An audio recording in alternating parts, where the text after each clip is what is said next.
ورحمۃ اللہ وبرکاتہ۔ نحمدہ و نصلی علی رسولہ الکریم، اما بعد۔ اللہ کی توفیق سے آج کی تراویح میں 14واں پارہ ربعواں، جس میں سورہ ہجر کی 9 آیتیں اور سورہ نحل کی 120 پر 8 آیتیں، مکمل 220 پر 7 آیتوں کی تلاوت کی۔ اللہ رب العزت سے دعا ہے کہ آج کی تلاوت کو اور اس کے سننے کو قبول فرمائے اور ہمارے گناہوں کو معاف فرمائے۔ پارے کی پہلی آیت میں یہ بتایا گیا کہ ایک وقت آئے گا کافر مسلمان ہونے کی تمنا کریں۔ حضرت ابن عباس رضی اللہ تعالیٰ عنہ نے کہا، جب کافروں کو جہنم میں داخل کیا جائے گا، جہنم کے سزاؤں کو دیکھ کر کہیں گے کاش ہم دنیا میں مسلمان ہو جاتے، آج ہم کو یہ نوبت نہیں آتی۔ تو اللہ تعالیٰ کہتے ہیں آج کافر اپنے کفر پر قائم ہیں، اسلام کا، رسول کا، اللہ کی کتاب کا مذاق اڑاتے ہیں۔ وہ وقت آنے سے پہلے انہیں سدھرنے کا حکم دیا جاتا ہے۔ ذرہم یاکلوا ویتمتعوا ویلہہم الامل فسوف یعلمون۔ آپ ان کو چھوڑ دیں، کھائے، مزہ کریں، مستقبل کی امیدیں باندھیں، عنقریب وہ جان لیں گے۔ کیونکہ کافروں کے نزدیک دنیا اصل ہے، دنیا کمانا، دنیا کے پیچھے پڑنا ان کا یہی مقصد ہے۔ تو اللہ تعالیٰ کہتے ہیں اسی کے پیچھے پڑھتے پڑھتے موت آ جائے گی، جہنم میں جب جائیں گے افسوس کریں گے اور کہیں گے کاش ہم دنیا میں مسلمان ہو جاتے۔ اس آیت سے یہ مطلب ہمیں سمجھ میں آتا ہے، جس کے نزدیک آخرت ہو وہ دنیا کے اندر کھاتا ہے، مزے اڑاتا ہے، آگے کی امیدیں باندھتا ہے، جائز ہے، کیونکہ اس کے سامنے آخرت ہے۔ آخرت کو رکھ کے دنیا میں محنت کرتا ہے، کماتا ہے، مال جمع کرتا ہے، آخرت کے لیے جتنی امیدیں ہیں اس کے لیے کوشش کرتا ہے۔ اس کی بعد کی آیت میں اللہ تعالیٰ نے یہ کہا کہ نبی کریم صلی اللہ علیہ وسلم کو لوگوں نے دیوانہ کہا، وَقَالُوا يَا أَيُّهَا الَّذِي نُزِّلَ عَلَيْهِ الذِّكْرُ إِنَّكَ لَمَجْنُونٌ۔ ان لوگوں نے کہا اے جس پر قرآن نازل کیا گیا تو دیوانہ ہے، اور کہتے ہیں لَوْ مَا تَأْتِينَا بِالْمَلَائِكَةِ إِن كُنتَ مِنَ الصَّادِقِينَ۔ اگر تو سچا ہے ہمارے پاس فرشتوں کو لا کے دکھا۔ انکار کرنے والوں نے پہلے آپ کو دیوانہ کہا، اگر آپ اللہ کے سچے پیغمبر ہیں فرشتوں کو ہمارے سامنے لا کے دکھاؤ۔ تو اللہ تعالیٰ کہتے ہیں وَمَا نُنَزِّلُ الْمَلَائِكَةَ إِلَّا بِالْحَقِّ۔ ہم فرشتوں کو تمہارے کہنے پہ نازل نہیں کرتے، اس کا بھی ایک وقت ہوتا ہے۔ کب آتے ہیں؟ عذاب کے وقت آتے ہیں، موت نکالنے کے لیے آتے ہیں۔ تمہارے کہنے کی وجہ سے ہم فوراً فرشتے نہیں بھیجتے، موت کے وقت سکرات کے عالم میں ان کو معلوم ہو جائے گا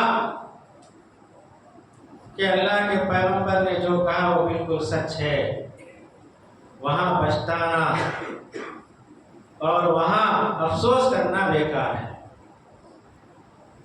اس کے بعد اللہ تعالیٰ نے کہا اِنَّا نَحْنُ نَزَّلْنَا الذِّكْرَ وَإِنَّا لَهُ لَحَافِظُونَ۔ ہم نے قرآن کو نازل کیا اور ہم ہی اس کی حفاظت کرنے والے ہیں۔ قرآن سے پہلے جتنی کتابیں اتاری گئی اللہ تعالیٰ نے ان کی حفاظت کی ذمہ داری نہیں لی، بلکہ کتاب کے علماء کے حوالے کر دیا۔ سورہ مائدہ کے اندر اللہ نے کہا اِنَّا أَنزَلْنَا التَّوْرَاةَ فِيهَا هُدًى وَنُورٌ۔ ہم نے تورات کو نازل کیا، اس کے اندر ہدایت اور روشنی تھی۔